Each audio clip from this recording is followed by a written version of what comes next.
সচিবালয় ঘিরে আনসার সদস্যদের তাণ্ডব এবং হামলার ঘটনায় আহত হয়েছেন অর্ধ শতাধিক শিক্ষার্থী। এর মধ্যে সমন্বয়ক হাসনাত আব্দুল্লাহ সহ অন্তত ৫ জনের অবস্থা আশঙ্কাজনক। মাথায় গুরুতর আঘাতের কারণে ৭২ ঘণ্টার পর্যবেক্ষণে রাখা হয়েছে হাসনাতকে। আহতদের সর্বোচ্চ চিকিৎসা নিশ্চিত করা হবে জানিয়েছেন দুই উপদেষ্টা। Redmi 13 স্টাইল বানাই দুনিয়া কাঁপায়। কাউকে পেটানো হয়েছে লাঠি দিয়ে, কারো শরীর জুড়ে বুটের আঘাত, এলোপাতারি কিলঘুষি কিংবা ইটের আঘাতে মাথার নাক ফেটেছে অনেকের। রোববার রাত 10টা থেকে ঢাকা মেডিকেল কলেজে আসতে থাকে একের পর এক আহত শিক্ষার্থী। এ যেন রক্তাক্ত জুলাইয়ের পুনরাবৃত্তি। ওরা বলছে যে ও ছাত্র, ওকে মেরে ফেলো।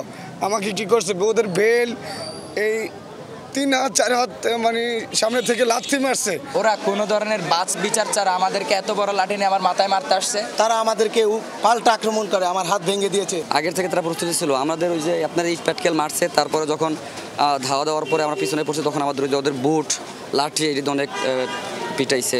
ঢাকা মেডিকেল কলেজ হাসপাতালের হিসাবে আহত শিক্ষার্থীর সংখ্যা অন্তত 40 জন। এদের মধ্যে সমন্বয়ক হাসনাত সহ অন্তত 5 জনের অবস্থা সংকটাপন্ন। আহত হয়েছেন পথচারী ও 8 থেকে 10 জন আনসার সদস্যও। ওকে স্যালাইন দেওয়া হয়েছে, ওকে অক্সিজেন সাপোর্ট দেওয়া হয়েছে, সিটি স্ক্যান করতে এইমাত্র নিয়ে যাওয়া হয়েছে। ওর অবস্থা আমার কাছে কিন্তু মনে হয়েছে ও খুব মারাত্মকভাবে আহত। তার জ্ঞান কিছুটা এখনো জিসিএস লেভেল কিছুটা কম আছে। তাতে মনে হচ্ছে যে দেখা যাক আমরা একটা ফলোপে থাকলে হয়তো সময় সাপেক্ষে ব্যাপার 72 ঘন্টার মতো সময় লাগবে। আহতদের দেখতে রাতেই হাসপাতালে যান সরকারের দুই উপদেষ্টা নাহিদ ইসলাম ও আসিফ মাহমুদ। সর্বোচ্চ চিকিৎসা নিশ্চিতের কথা বলেন তারা। আমরা এখানে দায়িত্বরত ডাক্তারদের সাথে কথা বলেছি, তারা বলেছে এখানে চিকিৎসা সম্ভব।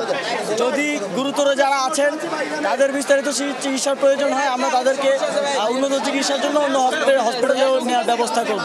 সচিবালয় ঘেরাও করে শিক্ষার্থীদের উপর হামলার ঘটনাকে পরিকল্পিত দাবি করেছেন নাহিদ ইসলাম। দায়ীদের চিহ্নিত করে দ্রুত গ্রেফতারের নির্দেশ দেন তিনি। আজকের এই ঘটনাটি সম্পূর্ণ পরিকল্পিতভাবে করা হয়েছে একটা অরাজক পরিস্থিতি তৈরি করার জন্য। যারা এর সাথে জড়িত ছিল, যারা এই হামলা করেছে, যারা এই পরিকল্পনার অংশীদার, তাদের সকলকে দ্রুত সময়ের মধ্যে গ্রেফতার করে বিচারের আওতায় আনা হবে। এদিকে শিক্ষার্থীদের উপর হামলার প্রতিবাদে মধ্যরাত পর্যন্ত ঢাকা বিশ্ববিদ্যালয়ের রাজু ভাস্কর্যে অবস্থান নিয়ে বিক্ষোভ করে বৈষম্য বিরোধী ছাত্র আন্দোলন।